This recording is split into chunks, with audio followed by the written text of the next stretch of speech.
Sekarang kita masuk ke audit of payroll and personnel cycle. Jadi, siklus ini memiliki beberapa perbedaan jika dibandingkan dengan siklus lainnya. Yang pertama, hanya ada satu kelas transaksi untuk payroll. Jadi, kelas of transaction untuk payroll biasanya hanya pembayaran gaji tersebut, berarti payroll expense-nya aja. Jika dibandingkan dengan siklus-siklus sebelumnya, misalkan ketika kita melakukan sales. Ketika sales kita ada dua transaksi, ketika kita menjual barang dan ketika kita menerima barang. Menerima pembayaran setelah kita menjual barang tersebut. Kalau payroll, kembali lagi, dia cuma satu, dia hanya pembayaran si gaji atas service yang sudah diberikan oleh si karyawan. Kayak gitu. Kedua, transactions are generally more significant than the balance sheet account. Kenapa transaksinya itu lebih penting daripada si individual balance sheet account-nya itu? Karena transaksi yang terjadi dalam payroll itu jumlahnya besar. Dia sering. Transaksinya tuh sering dibandingkan dengan amount balance sheet-nya. Jadi gini, misalkan ada gaji ke staff 4 juta. 4 juta jika dibandingkan dengan value keseluruhan perusahaan itu pasti imaterial dong, kayak gitu. Untuk perusahaan yang besar yang value-nya bisa triliunan rupiah. Ya bayangkan, ada berapa transaksi yang untuk pembayaran 4 juta tersebut. Misalnya ada 100, dia sudah 1,6 miliar. Kayak gitu. Nah, makanya di situ kenapa transaksinya lebih penting, karena transaksinya sangat banyak yang membuat si siklus payroll ini menjadi suatu hal yang material. Kayak gitu. Selanjutnya, internal control untuk payroll itu biasanya lebih efektif. Biasanya efektif untuk setiap perusahaan, termasuk yang kecil. Kenapa? Karena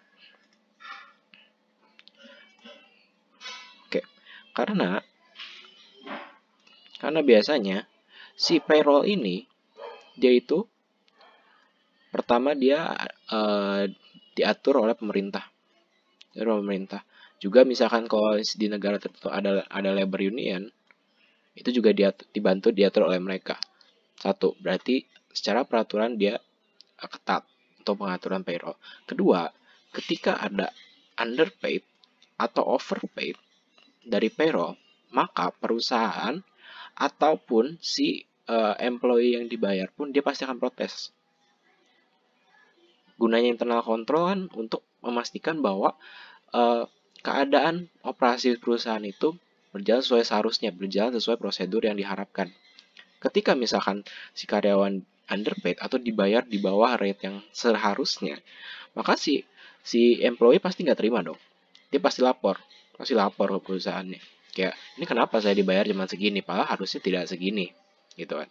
Makanya itu akan mengingatkan kembali perusahaan bahwa oh iya harusnya dibayarnya bukan segini, kayak gitu. Begitu juga kebalikannya, ketika overpaid, ketika perusahaan membayar lebih dari seharusnya, ketika manajemen perusahaan menyadari kenapa ini kita membayar lebih, padahal harusnya tidak segini, maka itu akan situasi tersebut akan dikembalikan ke situasi yang seharusnya, seperti gunanya internal control, kayak gitu. Selanjutnya, kita membahas business function dan related documents pada siklus ini. Jadi, siklus ini dimulai ketika ada rekrutmen. Ada rekrutmen dari pegawai. Dan diakhiri ketika adanya pembayaran gaji. Pembayaran gaji plus pajak kepada pemerintah. Kayak gitu. Makanya di sini business function-nya itu dimulai dari Human Resource Department. Human Resource and Employment. Nah, di Human Resource and Employment ini ada 3 dokumen yang berhubungan dengan si payroll. Pertama, ada Human Resource Record. Human Resource Record itu adalah suatu record detail mengenai kondisi dari suatu karyawan. Mulai dari nama, terus ID si karyawan, terus dia kapan dia mulai masuk kerja, kapan dia pensiun, terus rate gajinya berapa untuk si gaji itu, Terus selain gajinya ada benefit-benefit apalagi yang dia dapatkan dan lain-lain, ya gitu. Itu semua ada di Human Resource Record. Selanjutnya ada Deduction Authorization Form. Deduction Authorization Form itu adalah suatu form yang digunakan untuk mengautorisasi pengurangan gaji ketika itu di-request oleh seorang karyawan kepada manajemen perusahaan. Yang ketiga ada Rate Authorization Form. Kalau Rate Authorization Form itu adalah suatu form yang digunakan untuk mengautorisasi rate gaji dari si karyawan. Rate gaji dari si karyawan yang dipropose oleh misalkan si karyawannya sendiri ataupun si Human Resource Department. Kayak gitu. Tapi biasanya yang melakukan otorisasi itu untuk level senior management ke bawah, biasanya itu adalah Human Resource Department. Tapi untuk C-level, misalkan officer-officer yang CEO, CIO, CFO, dia biasanya diautorisasi oleh Board of Directors. Kayak gitu. Selanjutnya, business function selanjutnya adalah timekeeping and payroll preparation. Dokumen yang terkait dengan tahap ini adalah pertama time record. Time record adalah suatu dokumen yang berisi waktu kerja dari seorang karyawan. Jadi di time record ini ada waktu kapan dia masuk pada suatu hari, dia masuk kerja itu jam berapa, misalnya mulai jam 8, lalu kapan dia pulang, kapan dia selesai bekerja, misalnya jam 4 sore. Di situ bakal ditulis berapa hour dia bekerja pada suatu hari tertentu, yang nantinya bakal menjadi basis untuk pemberian gajinya dia ketika memang si karyawan ini digaji berdasarkan basisnya per jam, kayak gitu. Ketika dia digajinya fix, biasanya ini tidak terlalu relevan ya, kayak gitu. Selanjutnya ada job time ticket. Job time ticket itu dia mirip seperti time record, tapi dia lebih detail. Detail seperti apa? Biasanya job time ticket ini itu berisi tentang berapa jam seorang karyawan bekerja pada suatu job tertentu. Biasanya si job time ticket ini digunakan oleh perusahaan yang sistemnya job base. Jadi dia baru mulai melakukan produksi, baru melakukan operasi ketika memang ada request dari customer, ada pesanan dari customer. Contohnya gini, misal ada seorang karyawan namanya Budi. Nah, si Budi ini bekerja di PT Atta Manufaktur. Nah, PT Atta Manufaktur memiliki sifatnya job base. Nah, PT Atta Manufaktur menerima pesanan sepatu gunung, flat shoes, dan sepatu olahraga. Nah, Budi bekerja di ketiga produksi sepatu tersebut. Nah, setiap jam yang Budi habiskan di setiap produksi ini bakal dicatat di job time ticket ini.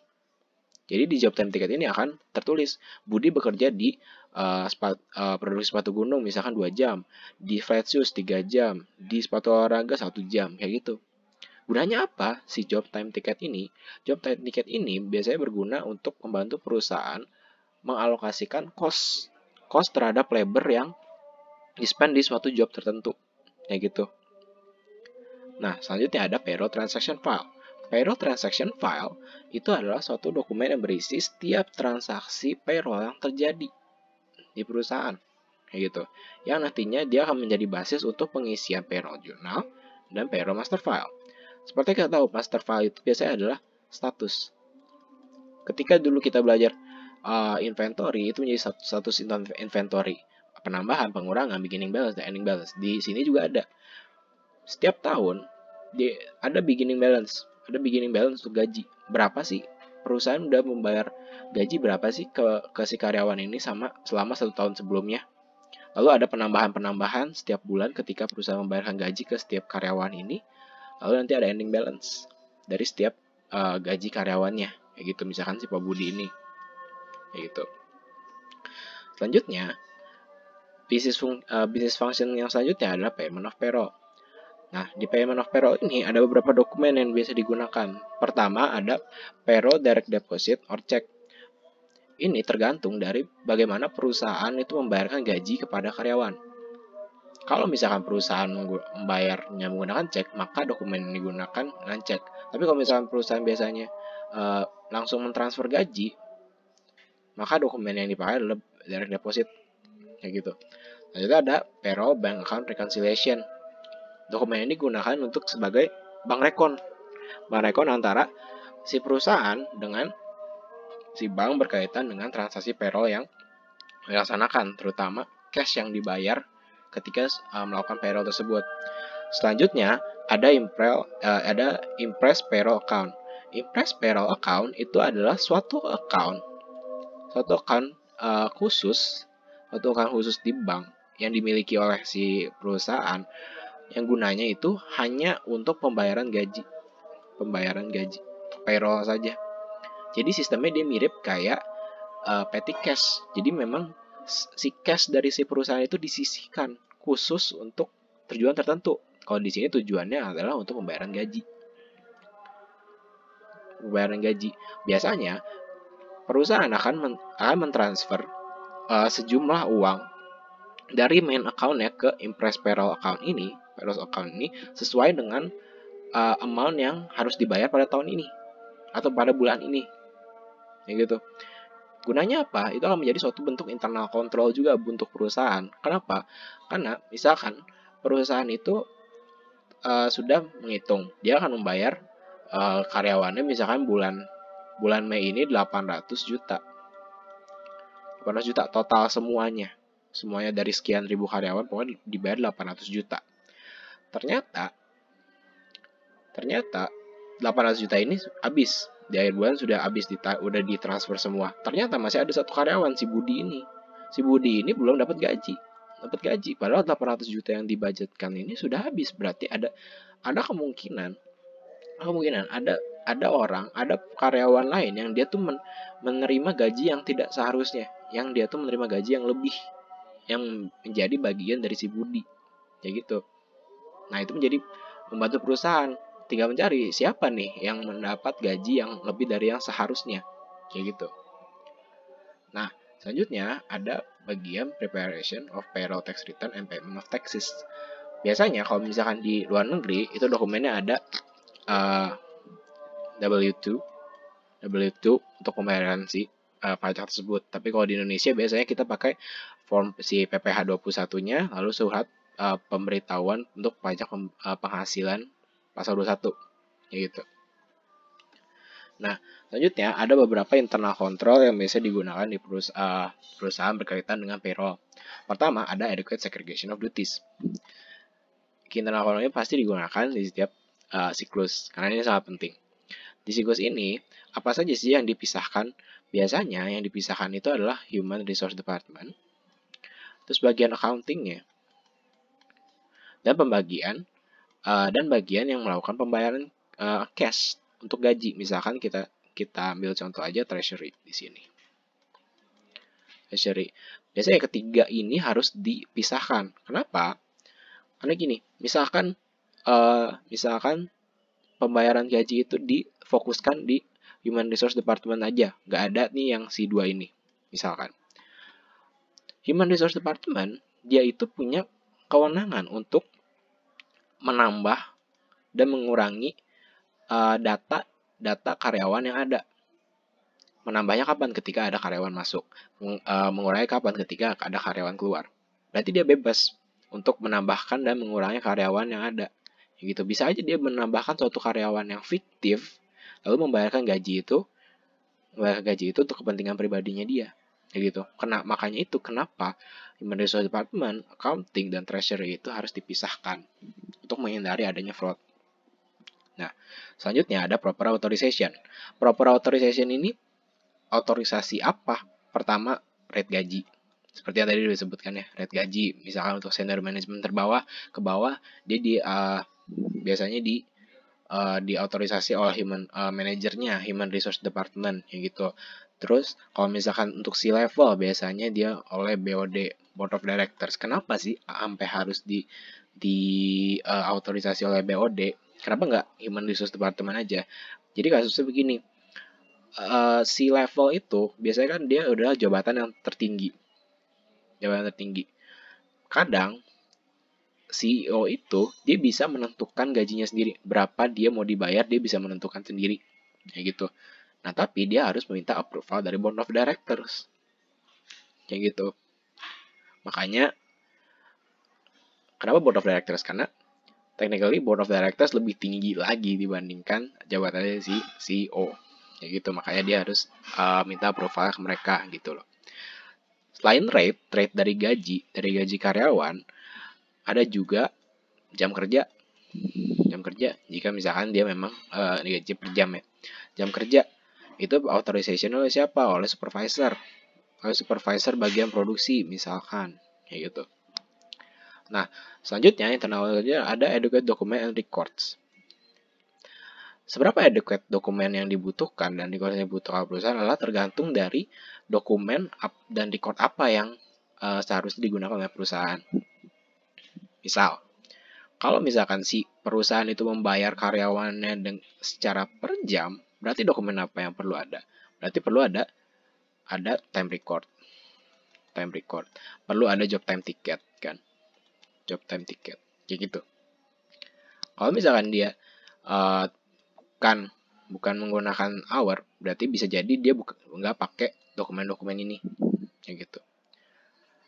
Lalu kalau misalkan si perusahaannya membayar gajinya menggunakan cek, berarti harus ada cek, kayak gitu kan. Kalau misalkan dia membayar dokumennya langsung direct deposit, berarti dia udah nggak perlu cek, kayak gitu. Yang diperlukan adalah rekening si banknya, kayak gitu. Selanjutnya, selanjutnya adalah physical control over asset and record. Harus adanya kontrol fisik terhadap si dokumen-dokumen ini. Misal, tadi si time record dan job time ticket itu harus disimpan oleh perusahaan, oleh karyawan yang memang berwenang untuk menyimpan si dokumen-dokumen tersebut. Terus nggak boleh dibawa pulang si job time ticketnya sama job time ticket, terus time record dia nggak boleh dibawa pulang sama karyawan untuk mencegah adanya fraud dari si karyawannya. Terus cek juga cek kosong itu harus disimpan di brankas tertentu oleh perusahaan, gitu. Dan akses terhadap si brankas itu nggak boleh oleh sembarang orang, gitu. Lalu kalau misalkan si perusahaan itu membayar gaji menggunakan direct deposit, berarti akses terhadap account bank yang bisa mentransfer gaji itu harus dibatasi ke orang tertentu saja, kayak gitu. Selanjutnya, ada independent check on performance. Ini berkaitan dengan verifikasi independen ya. Apa sih independent verification itu? Berarti adalah suatu proses verifikasi ulang yang dilakukan oleh pihak yang independen. Yang independen itu berarti apa? Berarti dia bukan orang HR, dia bukan accounting, dan dia bukan orang treasury, gitu. Apa yang dicek? Yang dicek adalah misalkan pembayaran gaji, pembayaran gajinya, amount-nya itu udah sesuai belum sih sama yang seharusnya? Misalkan tadi dia bakal melakukan rekalkulasi, misalkan rate dikali hour-nya.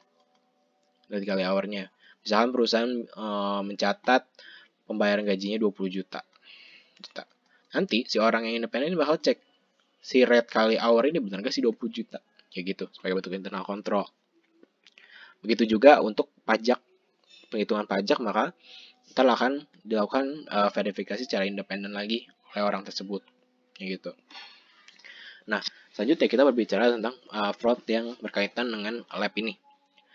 Pertama, kenapa fraud di payroll itu menjadi suatu hal yang berbahaya? Karena dia berkaitan dengan inventory valuation. Dia berkaitan dengan value dari inventory yang dimiliki oleh perusahaan, terutama oleh perusahaan manufaktur. Kenapa? Karena di perusahaan manufaktur biasanya labor cost itu bakal dialokasikan ke inventory. Ketika misalkan ada kesalahan pengalokasian si labor cost itu terhadap si inventory, maka itu akan berpengaruh nanti ke COGS. Ketika COGS salah, maka nanti gross profit kita salah. Nanti net income kita juga salah. Kayak gitu. Contohnya adalah improper classification. Misal, biasanya kan kalau misalkan direct labor nih, direct labor. Biasanya berarti direct labor itu biasanya berarti si karyawan pabrik itu dong, engineer-nya lah. Ya kan? Saya engineer-nya misalkan. Nah, tapi kalau misalkan perusahaan mengalokasikannya bukan si engineer, dia bukan cuma si engineer yang dialokasikan, tapi bagian akuntansinya juga dialokasikan sebagai direct labor. Nah, nanti ini bakal membuat si valuasi dari inventory-nya menjadi misstated, yang ntar bakal bermasalah di net income kita juga, kayak gitu. Nah, fraud-fraud yang biasa terjadi itu apa aja? Pertama, ada non-existent employees, lalu ada fraudulent hours, lalu ketiga ada expense report. Nah, biasanya 3 hal ini bakal dites di lab ini, kayak gitu. Pertama, untuk mentes non-existent employees, kita bisa cek, misalkan dari cash disbursement. Cash disbursement berkaitan dengan payroll ya. Itu kita cek dengan human resource record.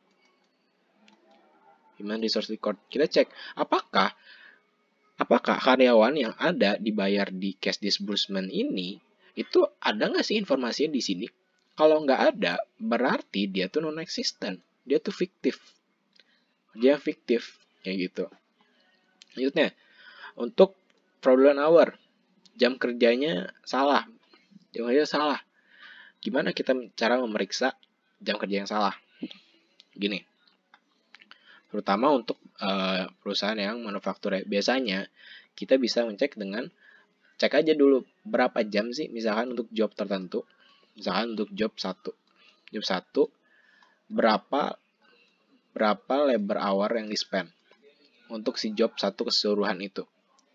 Nanti misalkan di spend 100 jam untuk si job 1 itu, 100 jam. Lalu ada 20 karyawan yang melakukan pekerjaan tersebut. Berarti rata-rata setiap karyawan spend waktu 5 jam dong. Ya kan? 5 hour. Berarti kita tinggal lihat, ada nggak sih karyawan-karyawan yang dia tuh bekerjanya jauh di atas 5 jam. Gitu. Jika ada yang seperti itu, maka ada kemungkinan si perusahaan si karyawan tersebut melakukan fraud terhadap jam kerjanya dia. Dia menambahkan jam kerjanya dia, padahal seharusnya hanya 5 jam. Gitu. Lalu fraudulent expense report. Fraudulent expense report ini biasanya berkaitan dengan travel expense. Misalkan ada meeting di luar kantor, kayak gitu-gitu kan biasanya perusahaan kadang melakukan reimburse atau langsung ngasih uangnya ke si karyawan tertentu, misalkan kasih manajer yang melakukan rapat ini. Nah, gimana kita cara mencek apakah ada expense yang fraud atau enggak, itu gimana caranya? Pertama, perusahaan biasanya sudah memiliki budget untuk si travel expense ini dong. Nah, nanti biasanya setiap manajer ini akan memberikan dong bukti uang-uang yang di spend sama dia ketika dia misalkan meeting di luar kantor itu. Ada makan, ada hotel, segala macam. Lalu kita bandingkan tuh dengan si budget yang ada. Ketika ada transaksi-transaksi yang tidak sesuai dengan apa yang dibudgetkan perusahaan, bisa jadi itu adalah suatu fraudulent expense report.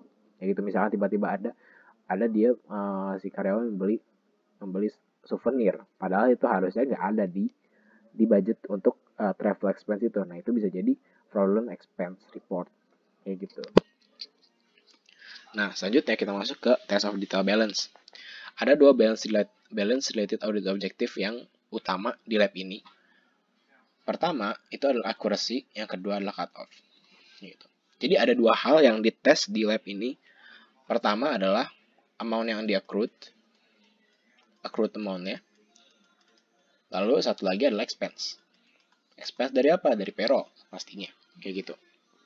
Nah, pertama kita akan membahas yang accrued salaries, compensation, bonuses, vacation pay, sick and other document, payroll taxes.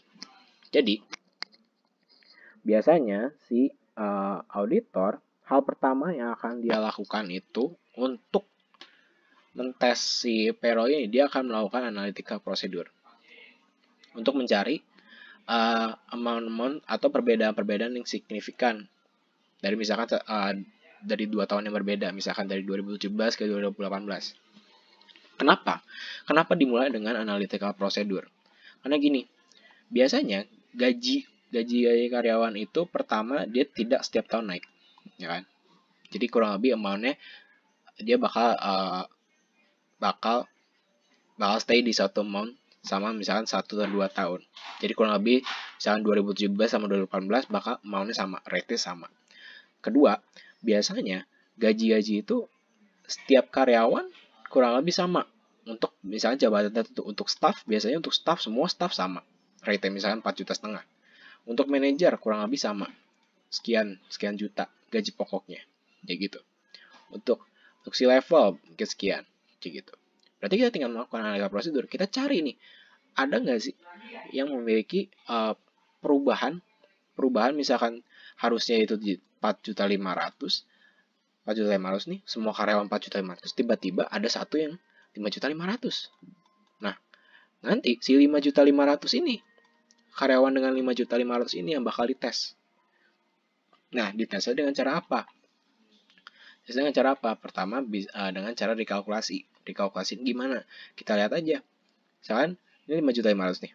Ada di case disbursement journal. Kita cari dari human resource record-nya. Kita cari berapa sih memang gajinya dia tuh sebenarnya berapa. Terus ada nggak kontrak-kontrak tertentu yang membuat si karyawan ini berubah gajinya gitu loh. Kalau misalkan nggak ada kontrak-kontrak tersebut, perjanjian tersebut yang membuat dia menjadi gaji 5,5 juta nggak ada, berarti itu bisa jadi fraud kayak gitu. Lalu kalau misalkan ada nih si kontraknya nih jadi 5,5 juta, kita cek bener gak nih di recordnya baru 5,5 juta, takutnya salah merecord kayak gitu. Compensation juga kita melakukan rekalkulasi. Misalkan di case disbursementnya sekian juta kompensasi untuk si Budi. Lalu kita cek dari human resource record-nya. Kita cek misalkan, rate-nya misalkan sekian ratus ribu. Dengan basis apa? Dengan basis misalkan penjualan.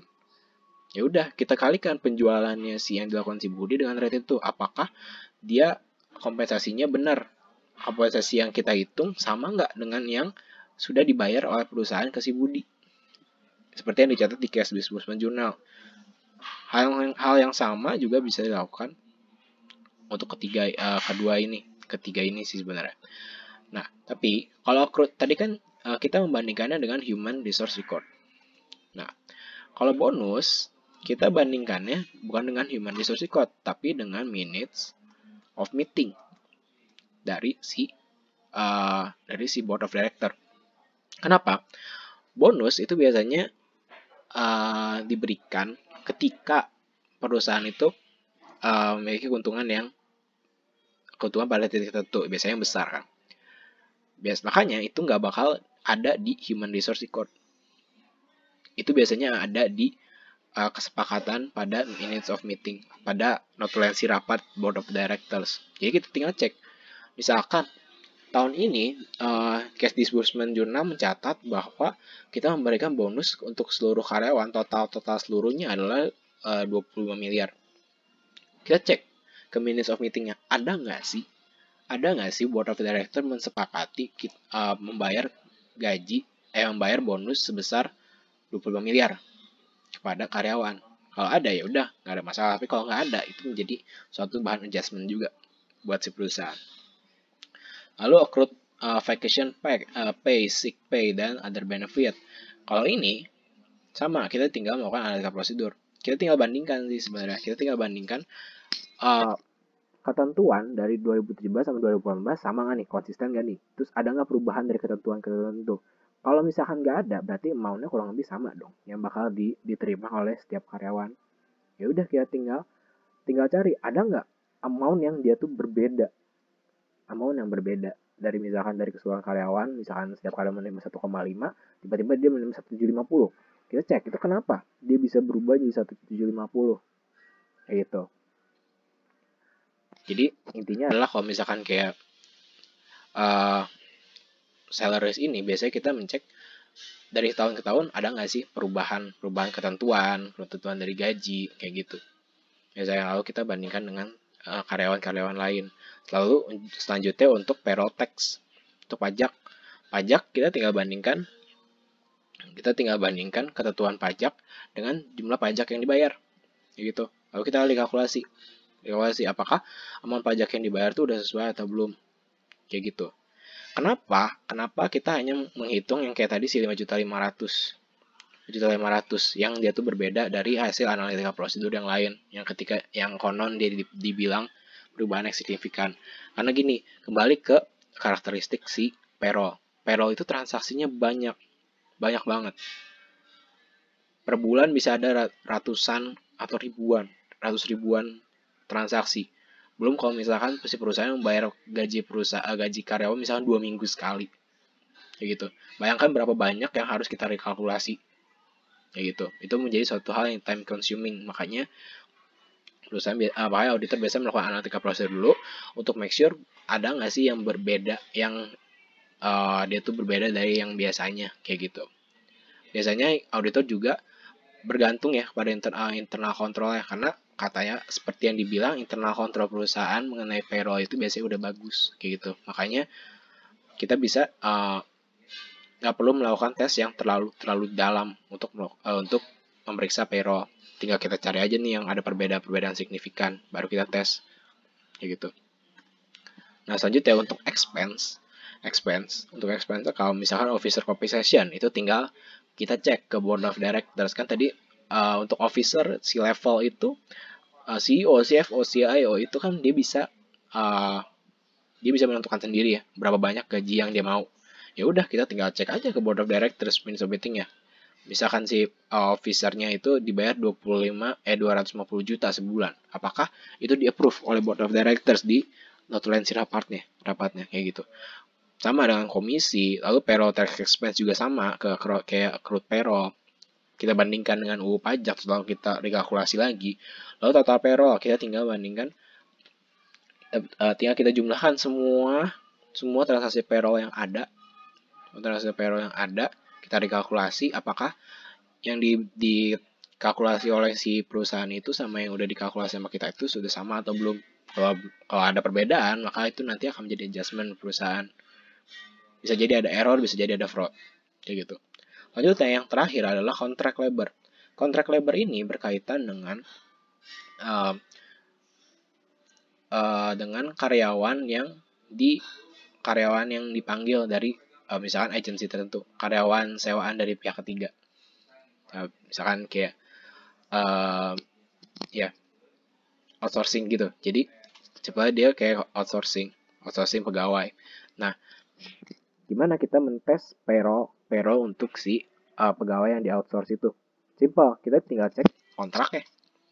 Kita bandingkan amount yang dikontraknya sama dengan di cash disbursement, misalkan cash disbursement journal ya, ketika dia melakukan pembayaran gaji.